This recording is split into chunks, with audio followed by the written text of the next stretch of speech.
It has been a long while since we've had some Tier 1 action on our screens, but thankfully, it's coming up pretty soon. My name is Gibson. I am joined on The Gibson Show today by the one and only WhiPPet, where we are going to talk all things Gamers8. WhiPPet, first off, how you doing?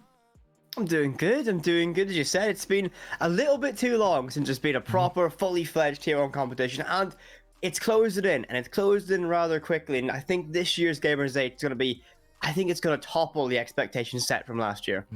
It's only going to get bigger every single year because you can see that the amount that they've even invested into this tournament this year for all the games is significantly higher than last year. But we'll touch on that a little bit later because, you know, you and I have got nothing but good things to say about this event because it is, in our opinion, one of the springboards to the success that we had as casters.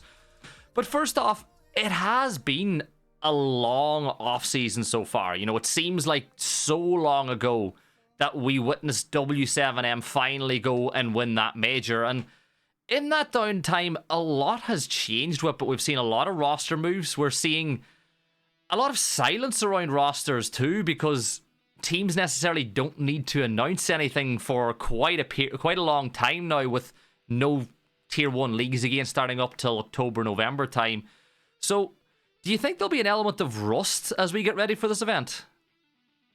That's going to be one of the key factors as the group stage unravels that I'll be kind of very intrigued to watch. You know, it's all basically the big teams coming out of the storylines of the stage one. The one that I will really want to watch is G2. We've known they've not really stopped their work ethic. They've continued with scrims, practice, dry runs, and really anticipating getting into this because obviously it's a huge incentive. You go out to Gamers8, you win, and have a personal big performance as a players, you're going to do very well because financially we saw how Kaneo was able to do very well out of that as well.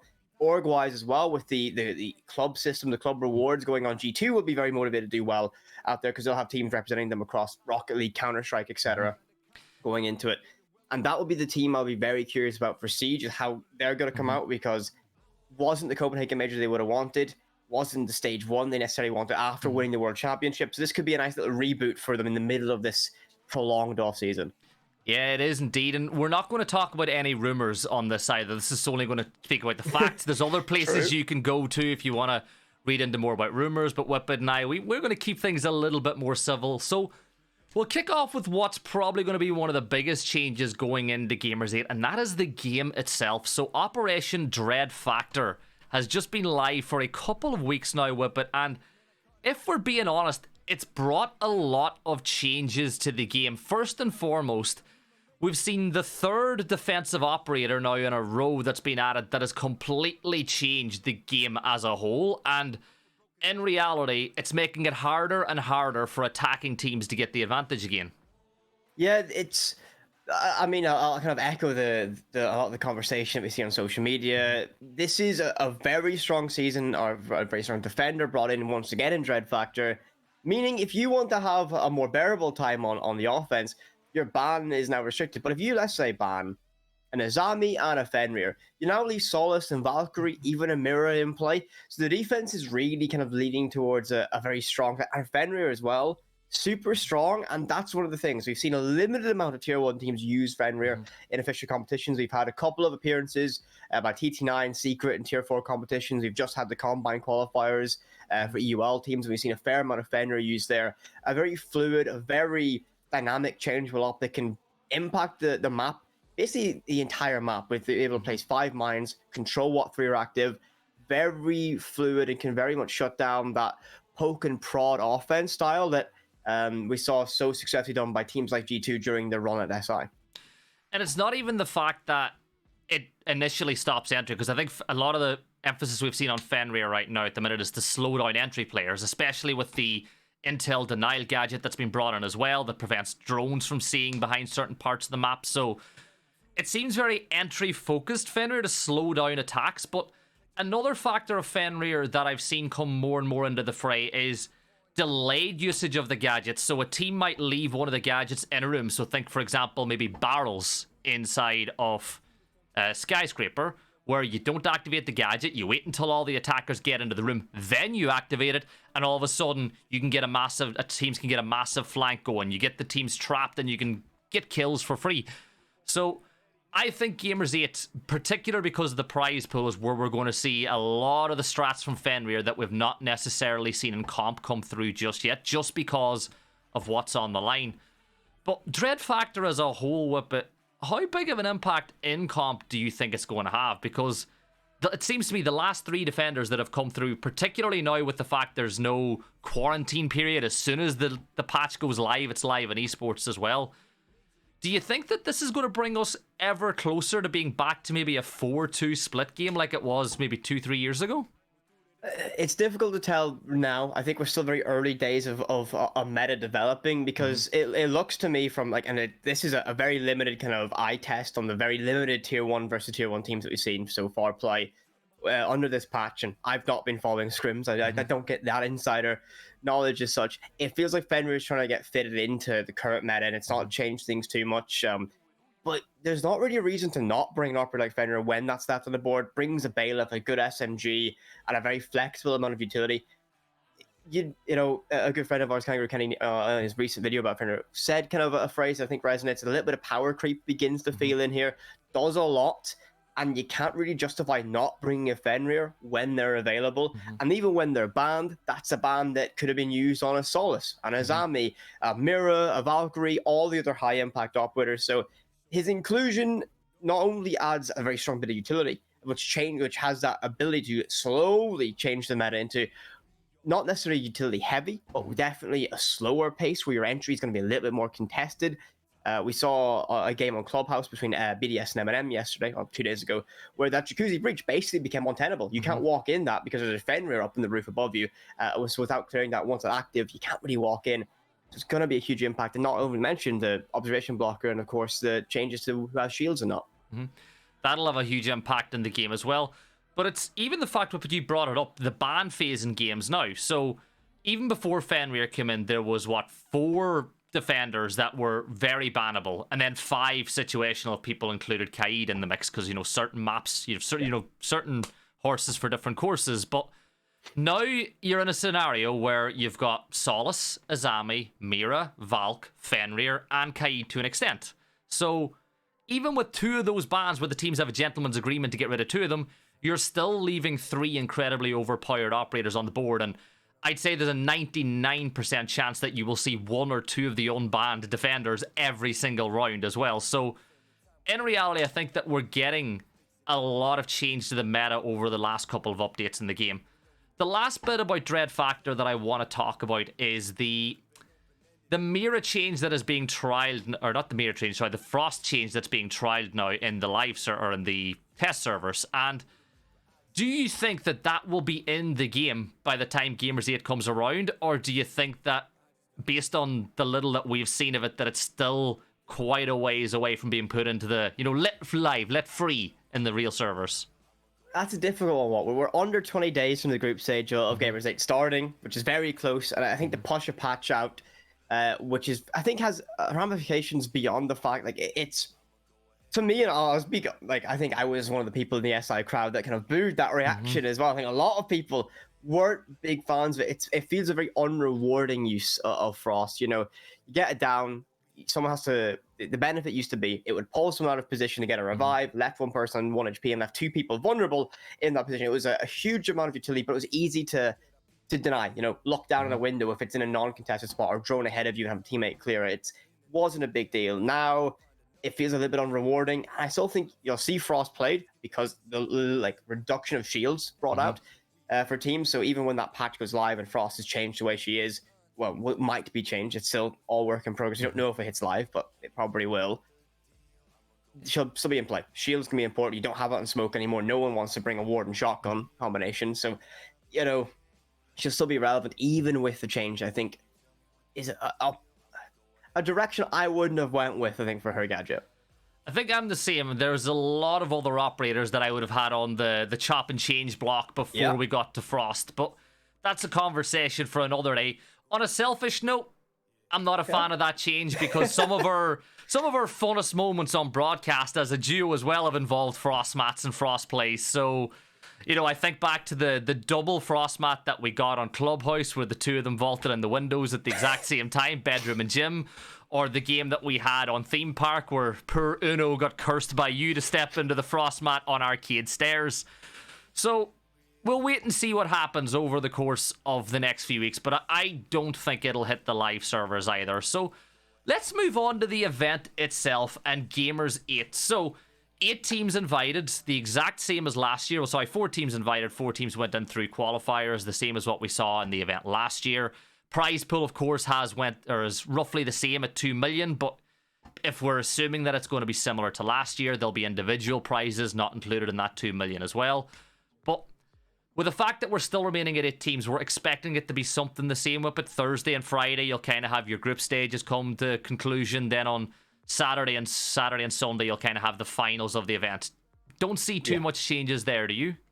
No, format-wise, I think, I mean, they hit it, they had the nail on the head with it, actually. It was a nice compact event, I think, for what it was. With 8 teams, it's very manageable to do a group, 2 groups of 4, get the group stage done and over with pretty quickly, and move on to there.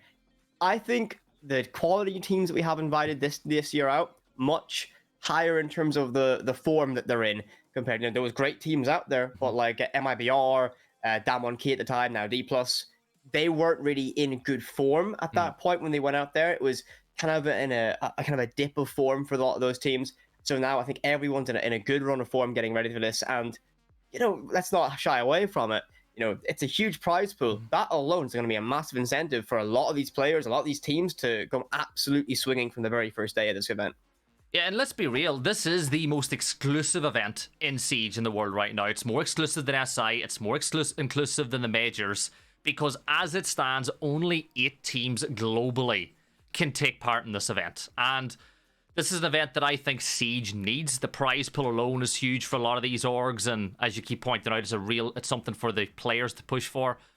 But not only that, it's a massive move by that region to really bring esports over. And when you look at the fact that it's got some of the biggest titles in the world out there, you've got CS, I think, is making an appearance this year for the first time. You've got Fortnite, you've got PUBG Mobile, Dota's making an appearance. They're bringing Tekken and some fighting games over. It really is becoming a festival of esports. And, if you put on your thinking hat and think down the line, we're coming to a world where there is a recession coming. No doubt about it. Things are going to get tough. We're officially in it now, actually. Yeah, it's going to get harder and harder for fans to travel to view events. Gamers8, the way it's currently moving, we could be in a world where you could buy 1 ticket as a fan and over a 2-week period see 4 major esports finals with the best players in the world in all 4 of those games. And whether or not you like the event, it is an incredible idea that they're pushing. Yeah, I think the big thing is for this, if you just look at the event itself, for what it says, as you said, 1 ticket brings you out to not just 4 separate esports events, but it's a festival. We were obviously lucky enough to be out there last year for the inaugural Siege event, the inaugural Gamers8, and we got to walk around the Riyadh Boulevard, see everything that was going on during the night, during the day. There's music festivals going on at the same time. There's with huge artists going out and playing. So if you think about this for the grand kind of ecosystem of esports, it's a very direct push to say esports can compete as I think a weekend event for all titles, several games at once. It does need to be limited to, if you want to go watch a CS major, you might have to wait until the next trip to Copenhagen, or you have to wait until they go back to Abu Dhabi for a finals. For Siege, we wait for a major final every 6 months. If you put everything together one place, you're a CS fan, you're a Siege fan. If they're close enough for your ticket, you have a fantastic weekend ahead of you. Yeah, and like you said, even everything's world-class about the event. The venue's world-class, the way the players are treated out there. Again, I think that this idea is this event as a whole is great for esports. And you touched on it at the top of the show. The clubs, the whole award for orgs with a lot of representation across multiple esports. Now, this is where I think there's a real masterstroke, because again, we're in a recession. It's getting a little bit harder for a lot of orgs to compete unless you're winning. Now you're looking at an extra prize pool of $5 million, and there's a lot of games and players who are going to this event who don't have an org yet. You look at PUBG, a couple of teams from NA are going to qualify. I know for a fact that at least one of those teams from the Americas won't have an org going into this event. You look at Fortnite, there's going to be a lot of teams out there without orgs. You look at Tekken as well, where it's an individualistic game, where it's 1 versus 1. A lot of those people aren't going to be orged up. So if you're a player and you are LFT, this event could be the key to you getting picked up by a big global player. You spoke about G2. I look at orgs like M80 having a lot of room to flex their muscles going into this event. You look at W7M, they're going to be another org that have a lot to flex. Even looking at CAG, you know, in Asia, they're going to know a lot about a lot of the esports that are going to be traveling. There are 3 orgs in Siege alone, 4 orgs in Siege alone that I think could really benefit from this clubs.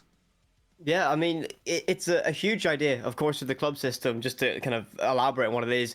The best performing orgs that go out there, so if you have a team in Siege, CS, fighting game, and PUBG, your cumulative results put you in a table, basically like the Olympics for countries, where the number of medals you win accumulates how you land up in the standings, and the prize was allocated about among that.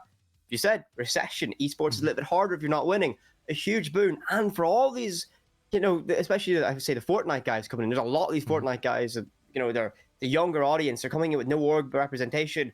Who's to say, you know, an org might know already got a team or two out there for a separate event. Might go, listen, here's a contract for the event. Go see how well you can do for us, and there'll be some benefits for you. So I think I love this system coming into it. A huge benefit for basically, you know, players, orgs alike, because it's another level of that motivation, and that's only going to lead to, I think, some of the best moments are, you know, when you have players with a lot on the line, not just glory. Like, you want to win a major, you want to win an invitational, but if you know that there's a life-changing pool of money, if you get that 1v4 clutch against Liquid, you know, it's a pretty good incentive to do so.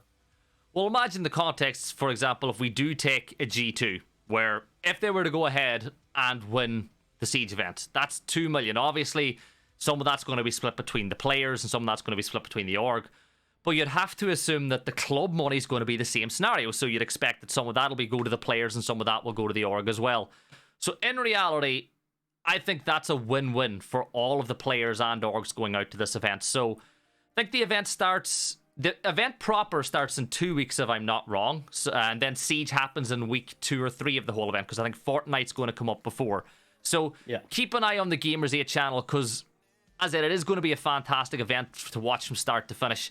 Even from a viewer, some of the stuff they did last year from an AI perspective was just nuts. You know, the way that they presented the opening ceremony was nuts. So keep an eye, as I said, it'll be really fun to watch the event. But let's delve into Siege as a whole now, and Gamers8. So we've got 8 teams going with it. So we're going to take every single team, bit by bit, talk about what their strengths are, what their weaknesses are, and maybe what the expectations for a good event for them would be. So we'll kick it off with our current SI champions, and that is G2. But they didn't make an appearance at the event last year. But G2, I've got the feeling that they're at the start of just building that dynasty up again. I mean, you got to feel, you know, G2 in winning a hammer, almost synonymous with our game. They've done so in Montreal. They've done a very good job of doing it against W7M, which the Raging Bulls have only got better from that moment. High motivation for G to come into this. Of course, not the Copenhagen major they would have wanted. So not the stage 1 they would have wanted. You know, you spoke with a lot of the members that they would have wanted to, you know, win SI, win Copenhagen, and continue that trend on all the way to Rayad. Didn't work out that way for them. But this team, all the talent, and they're working pretty hard from what you can see, you know, on socials. You can see that they've not really stopped. They're kind of waiting to get over with Gamers8 so they can take that longer and break for them. A lot of potential. The thing is, I just want to see how they adapt to that new climate, because Fenrir is basically an operator that's going to affect how they attack. They've somewhat pioneered that poke and probe way that won them the Invitational, and that's going to affect them now. It's going to be a real change of pace in how they work for their entries. Well, even if you look at SI, the momentum started to build. You know, they started off a little bit slow, but they got better and better as the game went on, and they went and won the Invitational, and deservedly so. You know, they were really, really good in that final. You think of the one round that they lost, or one of the rounds that they lost at the very start, you're like, it's a slow start, but they grow into it. Now, as you keep pointing out, they trained and practiced all the way through the offseason. You even see Alamau tweeting about the fact that they want really good scrims, and he feels that maybe some players aren't putting in the effort that he would have or other players would at this stage of their career. But then people will say, yeah, but they didn't win the major.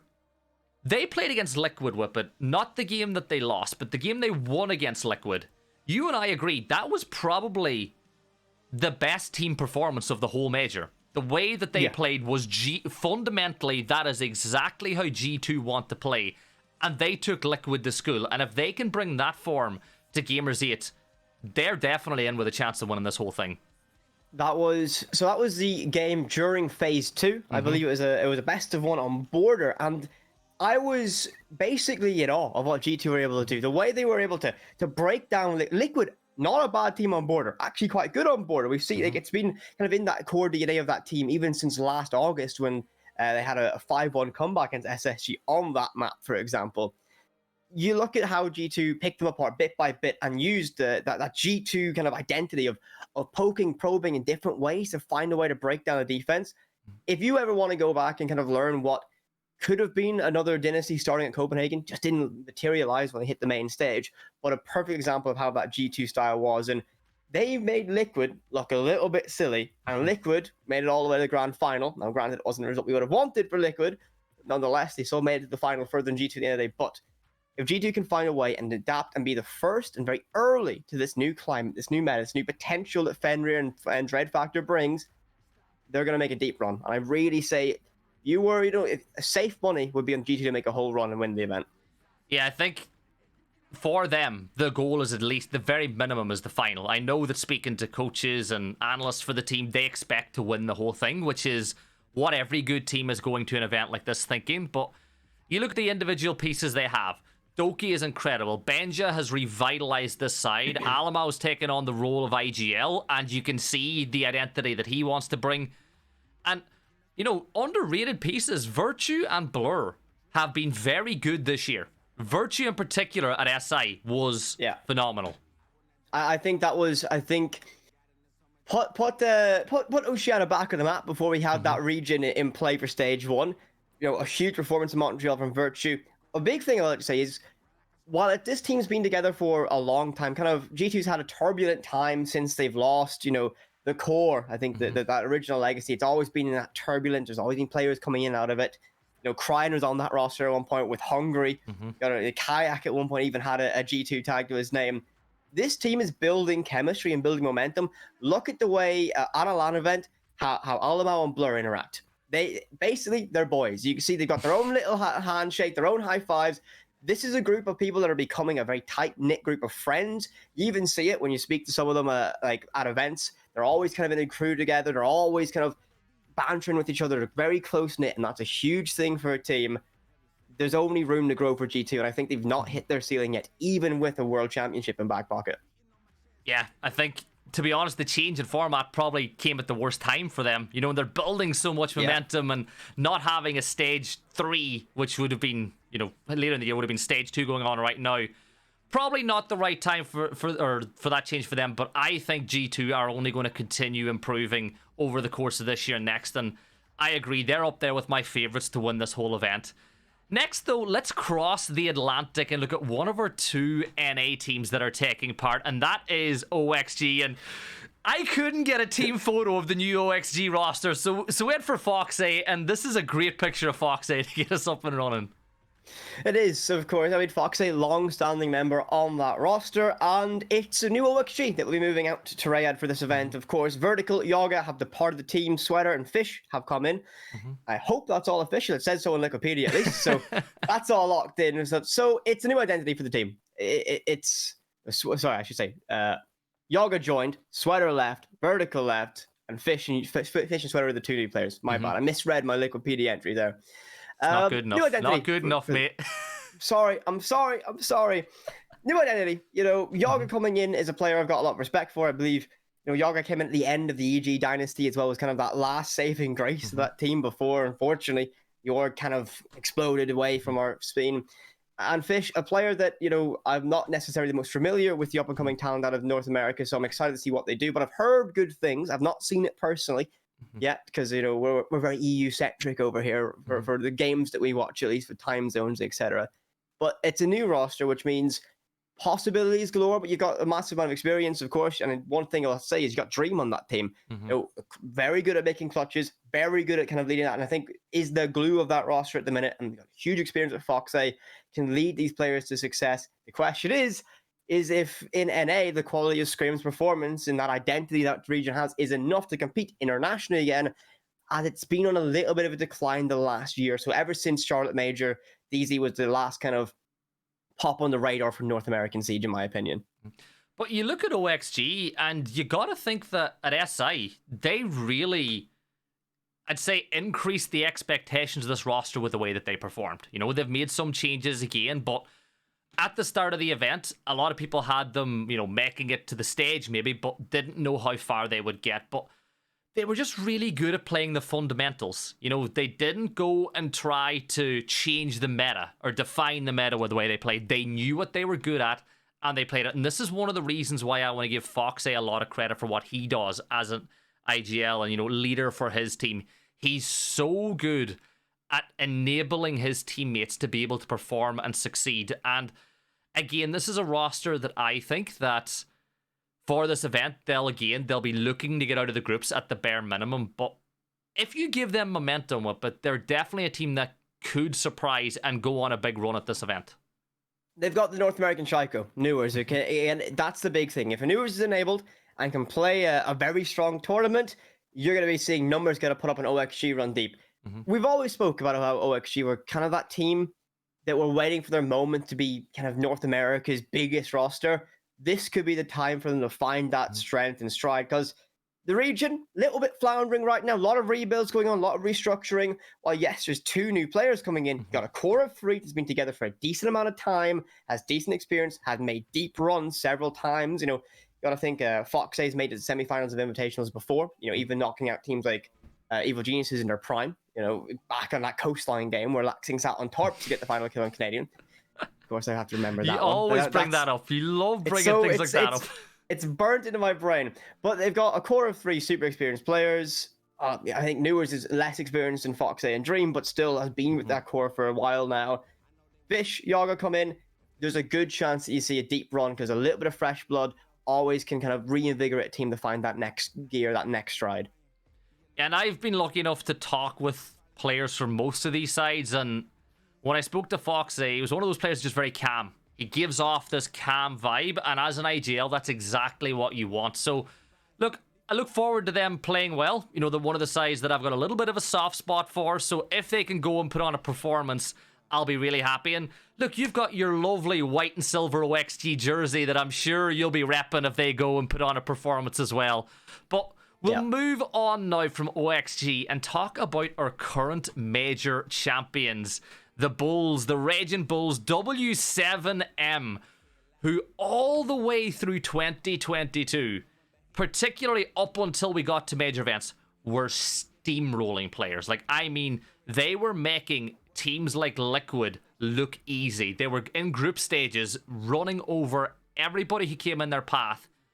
But for some reason, once they got to the main stage, things didn't go their way. You know, you think of Yonchiping and the fact that they 7-1, was it 7-0 or 7-1 Liquid in a best of 3? They 7-0'd Liquid the second map of a series, and they still lost. I know, and you think to yourself, is it ever going to happen for this W7M roster? Well, after SI, couple of changes. We saw, you know, one player move into a coaching role and then end up traveling across to Europe, but even though they lost 2 incredibly influential players, you know, one went to Team Liquid, the other one became a coach, they brought in 2 really, I'd say saying really good replacements is selling it short. They brought in 2 world-class replacements, and at that major, they deserved to win. They were incredible from start to finish. They never lost their identity of being so focused on getting that opening pick and playing off the back of it. Like, if there's any team in the world right now that is playing the meta, it is W7M. And, you know, we talked about this in depth, and I put an article about it. Brazil are the team that are setting the meta in Siege right now, and W7M are the trailblazers behind it. I mean, W7M are such an unrelenting team. We call them the Raging Bulls because it must feel like that to play against them. You can see the opening. You saw Liquid, especially on Chalet, at the major final. they can see the opening, and then they lose a second, then a third, before the round's over just like that. They're so good at finding space, finding openings, and then they just fully commit to it. And even when they get stuck in a difficult position, you gotta think of players like JV92, KZ, and Hurts, the core of that team. They're some of the best players in the world right now. I think, if there's a debate, you could say that Hurts might be forging a path to be one of the best Brazilian players of all time right now, alongside JV92 and KZ. The old guard, Paulo and Ness, I'd be looking over their shoulder a little bit, because this new generation of Brazilian players are looking scary. And the other two, Nate and Philippox, very talented. Philippox has left MIBR, his long-term home, and came over and put a lot of effort into this team, and has really been kind of slotted in perfectly to this roster. Hasn't looked like they've even missed a beat. They did come third during the regional of BR6. Not what they would have wanted, but doesn't matter when you win the major. And when you talk about explosive players, a lot of people who maybe last year missed out on watching BR because a lot of the broadcasts were done in native language in Portuguese, so a lot of the English-speaking audience didn't see as much of them as you would have wanted. So when they were talking about the best entries in the world, they were talking about people like Spoik, you were talking about Benja, you were talking Doki, and even though he didn't play the role as often as we would have liked, Bolo as well, KZ, as it stands right now, is one of the most explosive players in the world. And when I think about Gamers8, and you think about the matchups that you can get, W7M G2 is a game that will be so fun to watch, because they play the meta. They're two teams that I think, blow for blow, stylistically will be great to watch. When I look at the teams that are at Gamers8, and I'm trying to think of what sort of a team do I not want to play if I'm W7M, I think the big banana peel for them would be NIP. NIP play the complete antithesis style to what W7M play, and because of it, NIP, I think, are the one team that G2 and W7M would want to avoid. I actually really like your thinking there, Gibby, because NIP, we'll touch on them later on in this, I'm sure. Well, of course, we're running through all the teams, but they were, during all of Brazil, my little dark horse team, because I have a soft spot since them. I love that roster, and it always hurts to see them go through a 12-month, 16-month period of poor performance since they won the Hammer. And I said they need to there's every bit of NIP. They just have to make a few changes, and then they're there. They made those changes, made a deep run, got to the main stage of Copenhagen against all the odds. No one thought they'd get that far. And stylistically, if they keep working, keep going, they could shut down a place like W7M. And the meta could, in all potentiality, slip towards a favor where NIP might be loving it, because they can slow down that aggressive play with operators like Fenrir. That will be a priority for them. And I imagine that when we get into watching these teams play, that will be a ban that W7M will almost prioritize. Get rid of Fenrir. Do not want to deal with it, because it makes your job of crushing your opposition underneath your opening aggression a lot more difficult. So realistically, though, last kind of word on W7M going into, my opinion, they're one of my top two for this whole event. I'd say, based on current form, you have to say they're the favourites going into this event, though. Yeah. I'd say an SI Grand Final rematch in the finals wouldn't be a bold prediction. I would absolutely love to see that one again. You know who else would? The social media. I don't know if we can say who the social media guys will be, but I know for a fact that they will love it if that's the matchup that we get in the final. But look, that's it on W7M. A lot of people's favourites going into it. Let's move into the tournament's favourites, the hometown heroes of this whole event. That is the Falcons, your current champions of the Saudi League, last seen playing in Phase 2 of the Major. But for me, and for the world as a whole, we've still not seen the full Falcons proper roster playing at an international event, because at Gamers8 last year they played with a sub. At the Major they played with a sub due to visa issues.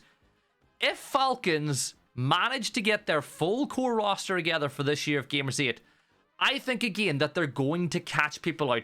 Even though I think a lot more people are putting respect on Falcons now, and rightfully so, they're still the sort of team that some of the bigger sides might be like, yeah, but they're Falcons. To me, they're a side that'll definitely take some scalps. Yeah, I think this is going to be a team that you should fear in the group stage. That's going to be a very scary one, because if there was a team that can find an upset result, there'll be two of them in this list of 8, I would say. Coming up later on will be my other pick for that potential group stage monster. Falcons are going to be a problematic team.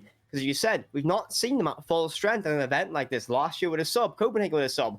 And even when they went to Copenhagen, Valentino came in, not a natural IGL, had just landed off a flight as well, and came in and IGL'd his team the victory on no sleep, and was able just to, it was not a natural role. And you could tell that the team was a little bit disjointed at times. But that's not Valentino's role. He's not an IGL. He grew into it, got very good at that position, but an exit in Phase 2 is a great showing for the first MENA team to be represented at a major event in our ecosystem. They've done a great job making the finals of the Gamers8 last year. Main roster, if they can get all 5 players, yeah, they're going to take some heads, Gibby. I really do feel you're looking at a semi-finalist team if they can find the form. For me, Falcons give me a vibe as a whole roster of having that 18, 19-year-old lack of fear. They go into every gunfight like they can win it. And a lot of the time you see is teams get more experienced, they kind of put the caution tape back on and they get a little bit more protective. For me, if Falcons can keep playing the way they do, where they don't show any respect to anybody in gunfights and back themselves, they can 100% make it outside of the groups.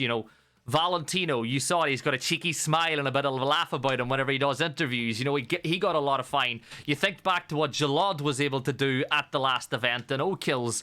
These are players that I think will 100% be relishing the chance to play in front of a home audience. And let's not forget about that. We were at this event last year. That audience, whenever Falcons are playing, is hopping. And that is it's a nice, tight little venue. It's a beautiful venue, but it is condensed. Those players can 100% hear the chanting and the noise that audience will make. Yeah, I mean, you got to think about that. It's an organization from the city of Riyadh. That's where they're based. There's going to be a massive momentum if they make it to that main stage, play in front of a local crowd. Some of the group stage games are done in front of the crowd as well. You got to remember that. Some group stages are done in a little galley, some are done in the main area. This could be a huge retention with momentum. Of course, they'll be playing with that kind of on their sleeve. This is their home event. It's an event in their hometown, in their home nation. They're going to try their best to be very, very kind of a deep run. I think they have all that potential. The question is that kind of unpredictability now lost? They've shown their hand. They've shown how they play. There's lots of VODs available on them now, and that was a little bit of an X factor coming into both Copenhagen and last Gamers8. That's going to be a question of if they can adapt and change and how they can make changes mid-tournament this year instead of sticking to necessarily their core strategy. But they were a very dangerous team last year, and they've only grown in strength from there. And what you said works both ways. You said there's a lot of tape on Falcons now. Well, Falcons are now at the point where they're watching more tape of international teams than they ever were before, and they have international experience, so they will only get stronger. For me, Falcons getting out of the group stage would be a win, and if they get out of the group stages, let's see where the audience can take them to. But let's take a little trip north again as we go back to EU to talk about the reigning champions of Gamers8, and this is BDS, a team that it was the last rodeo for that roster at Gamers8 last year. Obviously, Rafal left, and they sprinkled in the magic that was Lickifak and what he was able to bring in, and they won Jönköping. And everyone again were saying, did BDS have what it takes to win a major final? And they did it, and they were on top of the world, and everyone was talking about how this could be the start of dominance from BDS, because player for player, they were so good. But somewhere in the mix, the engine stopped working and the tires were deflated, and we've not seen anything like the BDS that won in Jönköping since. It's actually been one of those difficult ones for me to look at for BDS. It was so strong, of course, in Jönköping. They were, I think, by far the clear favorite team coming into that event, or once we got to the main stage. Last year, Gamers8, they were able to get a 3-0 victory against Falcons, which was a pretty tough fought one. I think Oregon went the distance or went all the way to 12 rounds. It was a very close affair, and they did get tested on several maps in that. But they've run out of steam a little bit in this. Now, hopefully, the off-season acts as a reset. They can get themselves ready for this. They've only got, again, under 20 days until this event starts and kicks off, and we see these teams in action.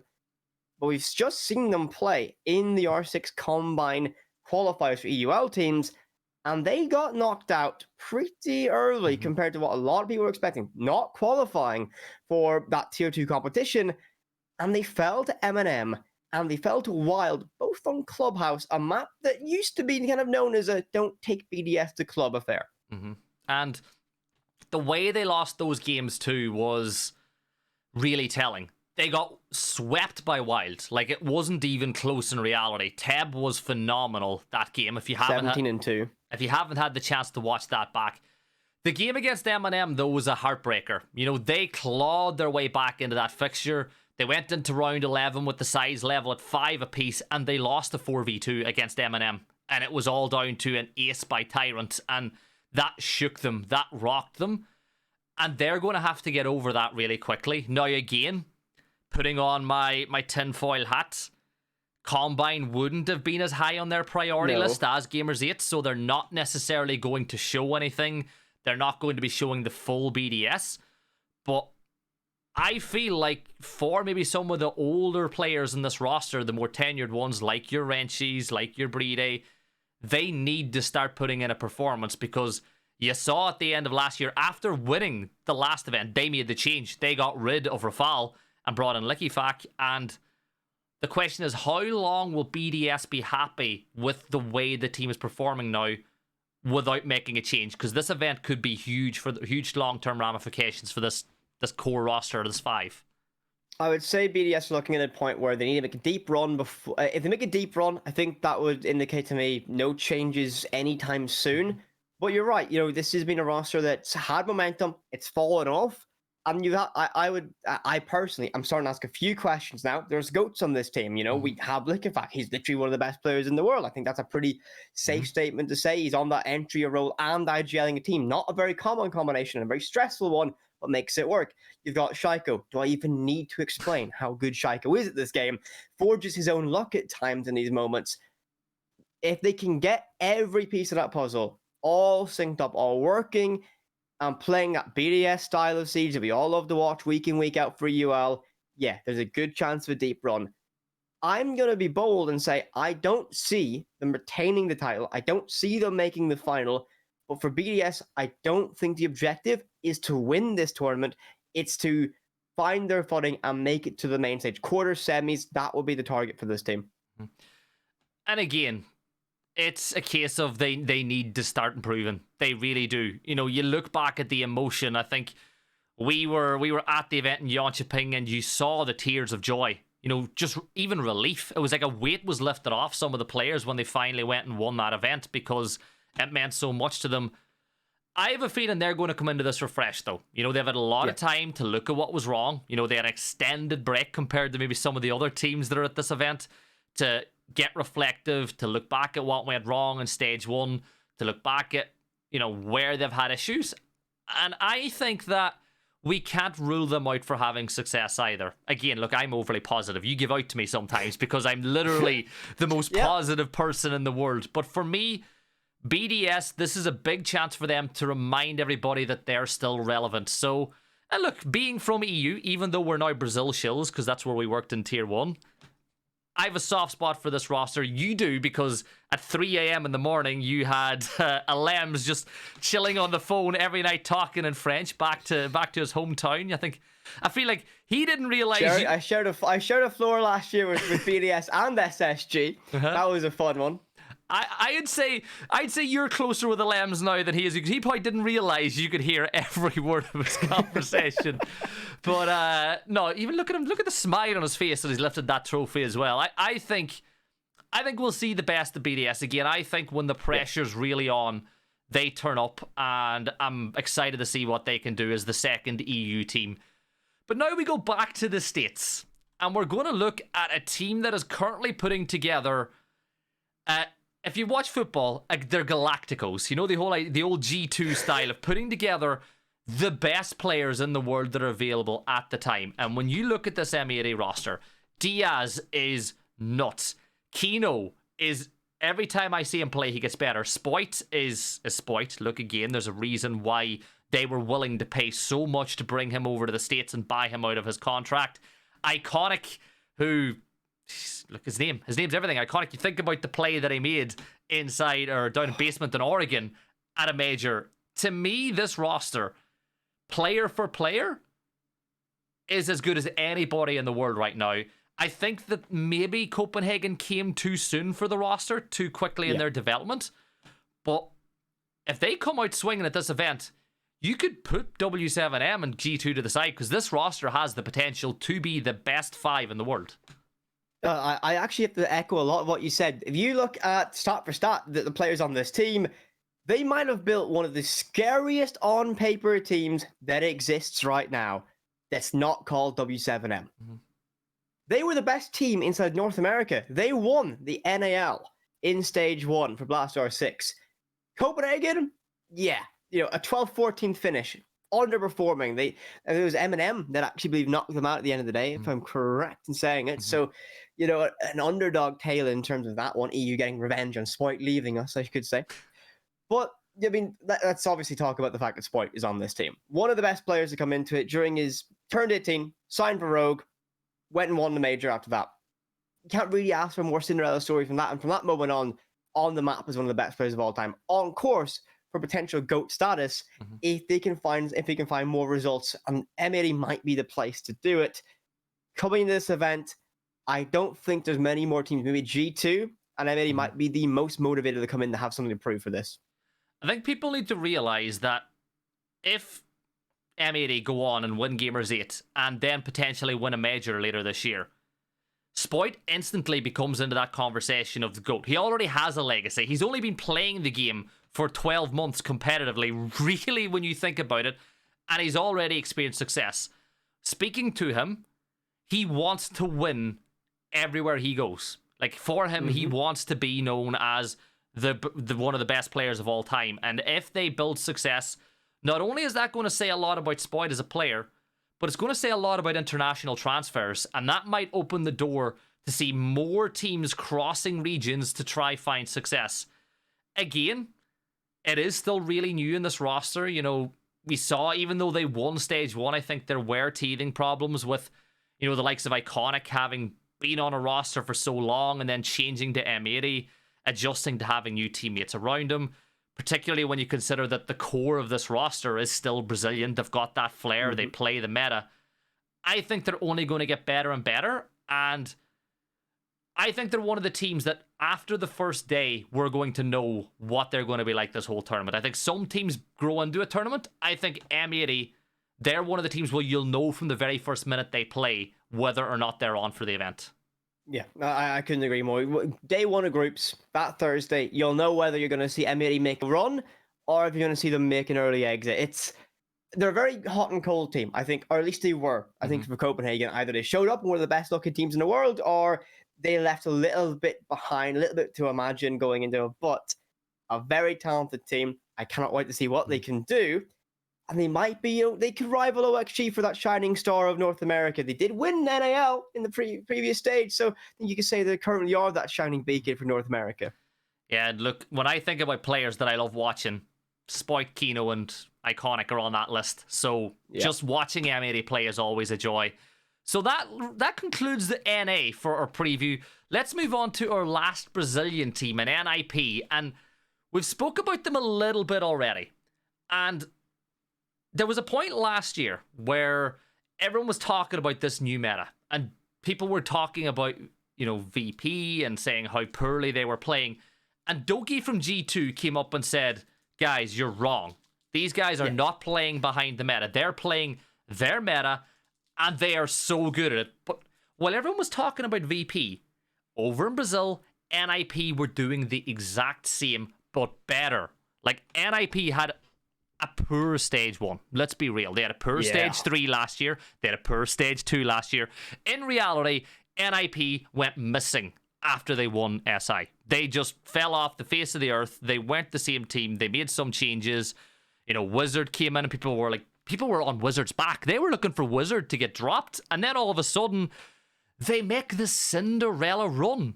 They pretty much almost came dead last in their group in Brazil. And then they got into the playoffs for the major, the last chance qualifiers. And they changed their style of play just that little bit. And they started impressing the whole clock factor into the game and slowing the pace of every single team they played down. And they played one of the best of threes you and I have ever seen in our lives, which came down to a full overtime match point round win to qualify for the major. and then upset everybody at the major in the first two phases to almost make it all the way to the final. They had a Cinderella story, and they're just getting better and better.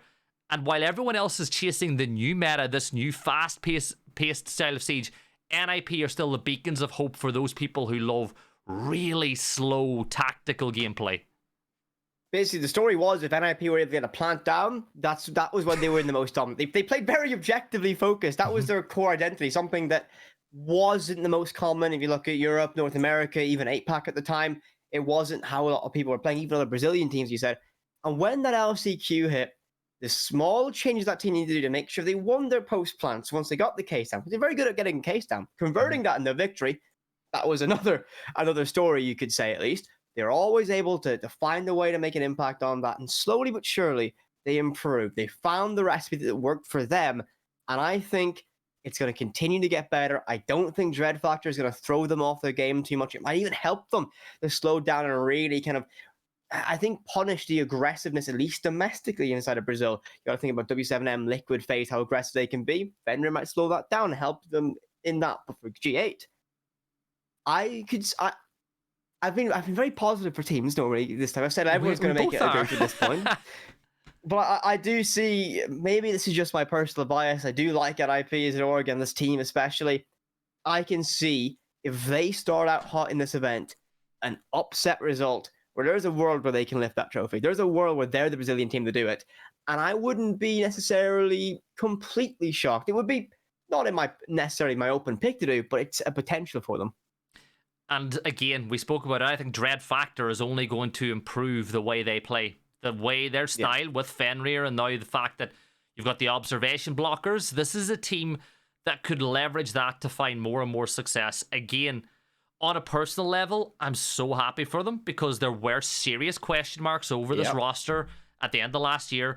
People in Brazil were calling for some players to be dropped, and when it mattered, they showed up. And you always have to put success into isolation and consideration when you're talking about a team, right? So for a team like NIP, getting to phase 3 would have been success based on where they had been at the end of stage 2 at the, going into the major.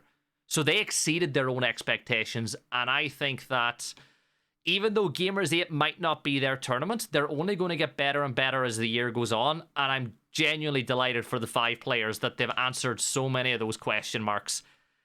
And looking at the heads-to-heads, if I'm G2, I don't want them in my group. If I'm W7M, I don't want them in my group. To me, they're the two teams that could be kryptonite, for. A team that if I was NIP that I would definitely want to avoid Falcons and CAG if I was NIP. They're the two sides that I think, we spoke about how NIP would be difficult to play for G2 and W7M. I think for NIP, CAG and Falcons are probably the two teams that they want to avoid.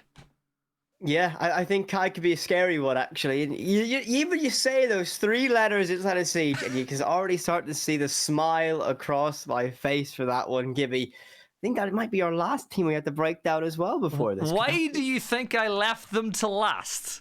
What? The only way to keep your interest in an hour-long podcast where you're not casting is to keep that carrot of CAG going the whole way from the start. So look, I've done the big intros for a lot of these teams, but I'm going to let you kick us off to talk about CAG ahead of Gamers8.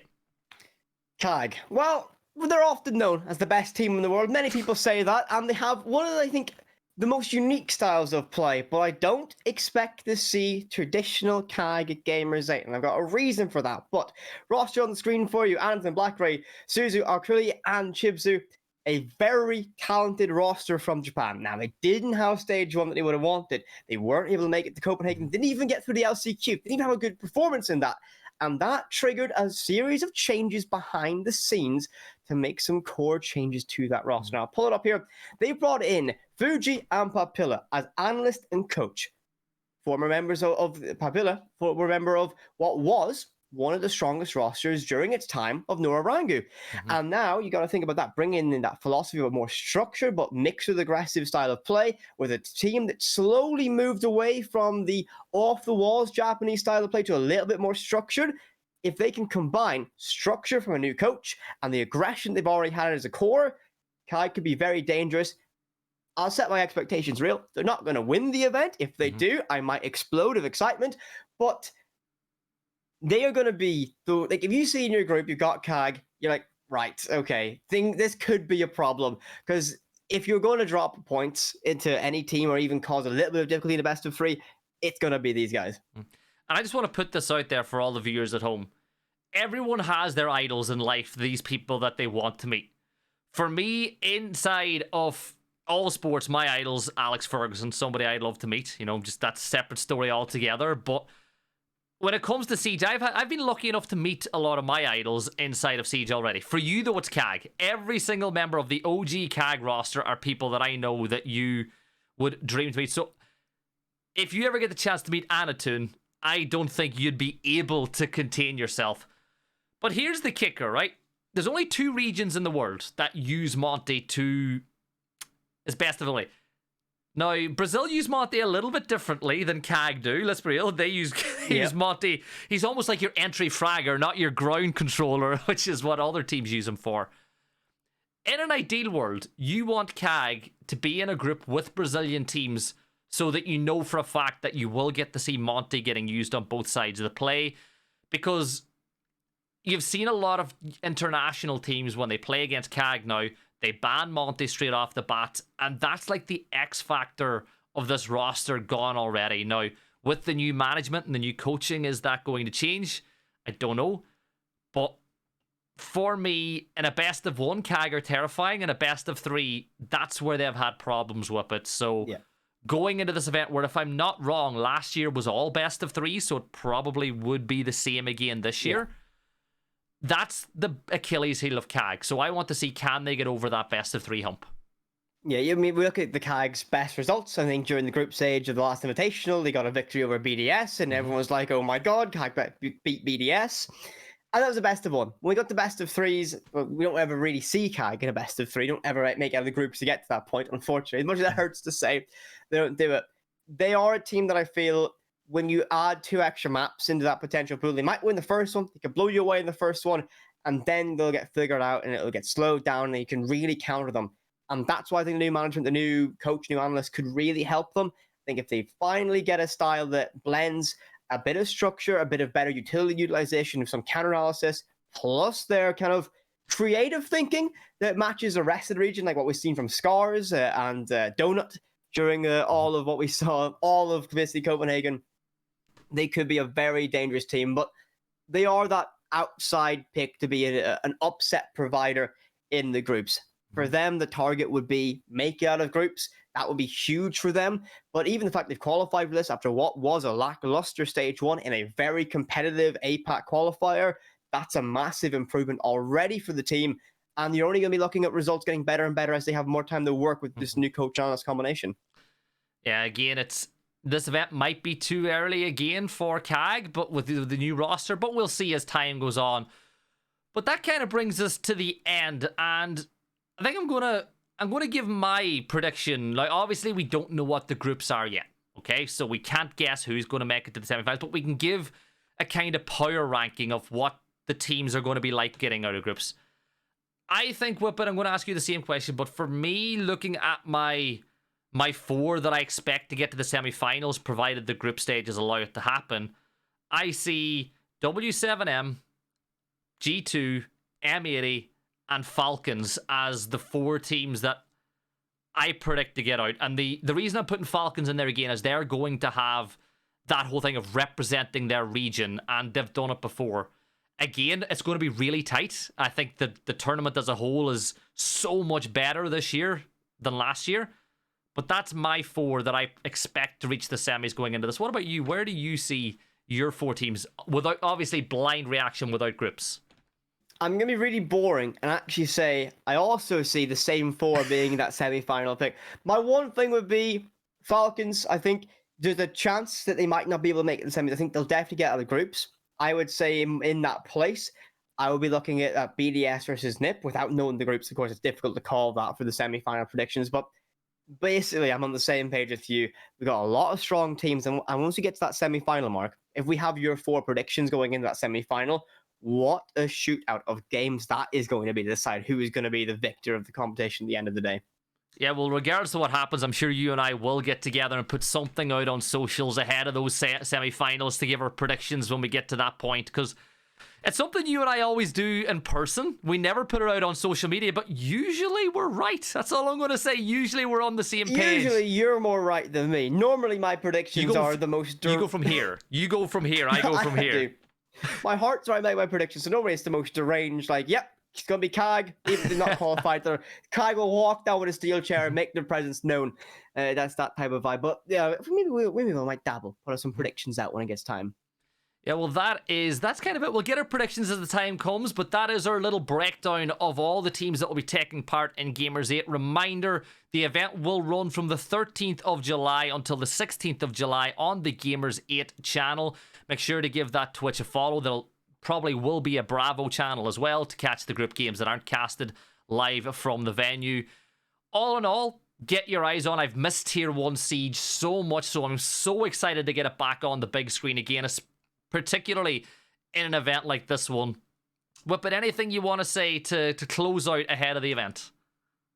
This has potential to be one of the biggest competitions we've had, not just in terms of prize pool, but this is teams finding a new meta, and it's going to be a very hungry clash of teams. They've had nothing this off-season. This is their only taste of competition before Stage 2 kicks off. It's going to be very exciting to watch, and you know what? I'm not going to miss a single moment of it, and neither should you. Well, I don't think I can even follow that one up. Guys, if you haven't already, follow WhiPPetcasts on Twitter. Follow myself, GibsonCasts on Twitter, to keep up to date with what we are doing, both in and outside of Siege. And make sure to subscribe to the YouTube channel as well, because WhiPPet and I will be bringing you way more content over the off-season. This is only the start. So guys, take care, have a fantastic weekend, and we'll see you all soon.